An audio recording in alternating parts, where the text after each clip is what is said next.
Hi, I'm Roel Weerdenburg. I'm a composer, sonic designer, and I build audio and video installations.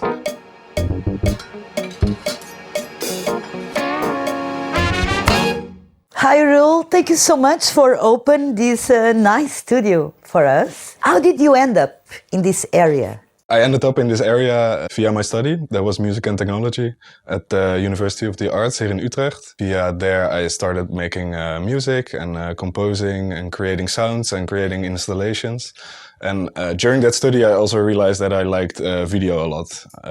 I was working with old equipment for my music already. So that's generally what I do. I collect all these old stuff, all this old electronics via Marktplaats, especially in second-hand traders. And at some point I got in touch with video as well. And that's how I got all this stuff. So my fascination with old equipment is cheap to get, especially because it's all second-hand and it's all discarded and obsolete for most professional use. You can easily scale up with a lot less financial means. But I also think it's very interesting to work with the more analog equipment because it's very easy to interfere with it. Breaking up signals and distorting the signals, glitching video signals, but also audio signals. I also like to give these things a second life because for professional use it's mostly being discarded at some point. But I think we shouldn't strive too much for the most high-tech and new equipment to make and create. But we can also reuse and keep using old equipment because it's not broken yet and you can still do very new and exciting things with it.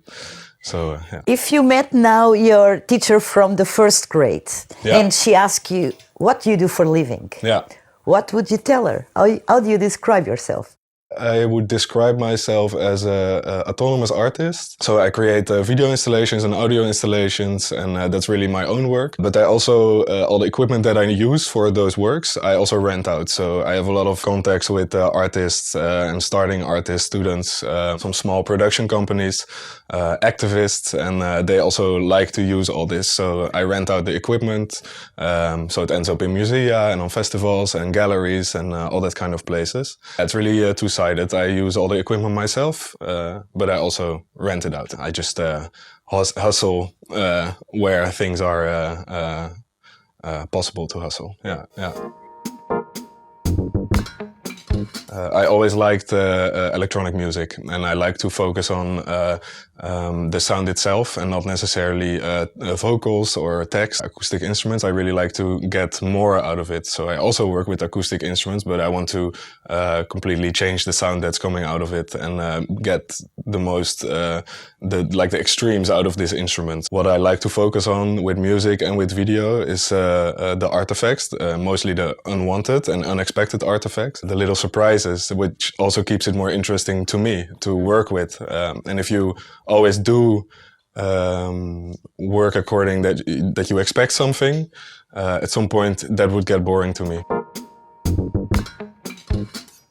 So there's a lot of cross-contamination with the people I work with, and they have ideas and we talk about stuff, or maybe something happens, so the news and actualities, of course you get inspired by all these different things that you hear and that you absorb in life, right? In general, what my approach is with tools like this is I look on Marktplaats and I look around, maybe on the dump, maybe in second-hand shops, and there I find stuff. Could be screens, could be old radios, could be video mixers or typical cables or whatever, or like circuit boards like this. When I see those things, I maybe get an idea and I start working with it. At some point that all comes together and you get more inspired by the combination of things, and this is just this ongoing feedback loop of where you draw inspiration from. For me, it's really hard to really think of a concept and something abstract and then work that out. I'm more of the practical approach. So I really need to be inspired by something that I directly experience and then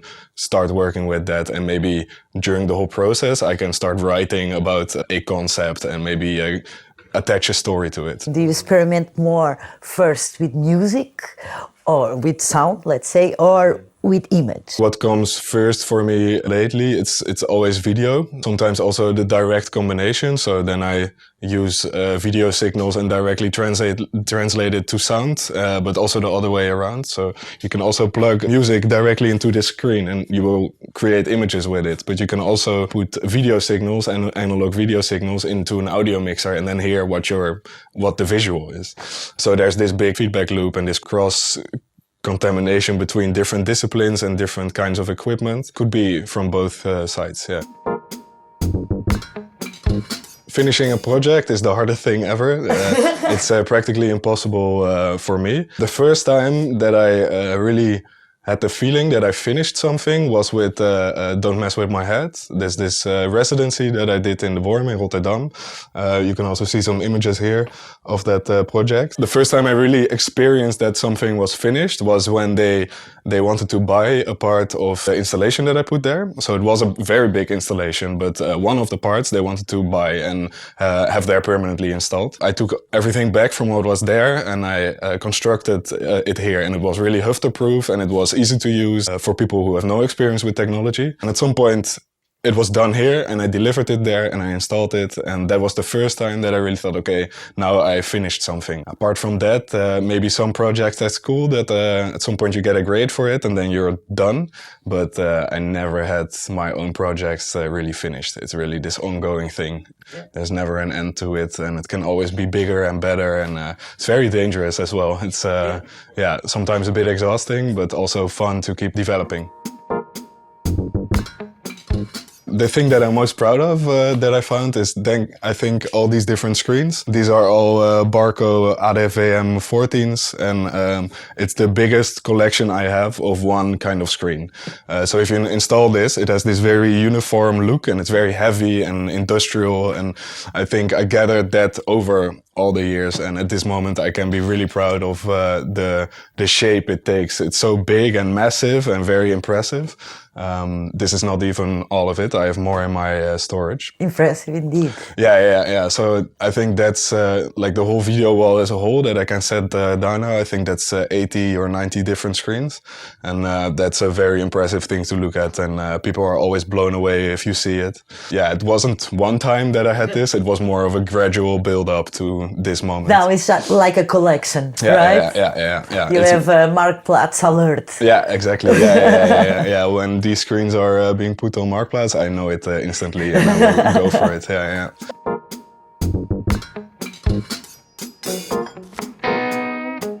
So what I generally do is avoid that whole process in general.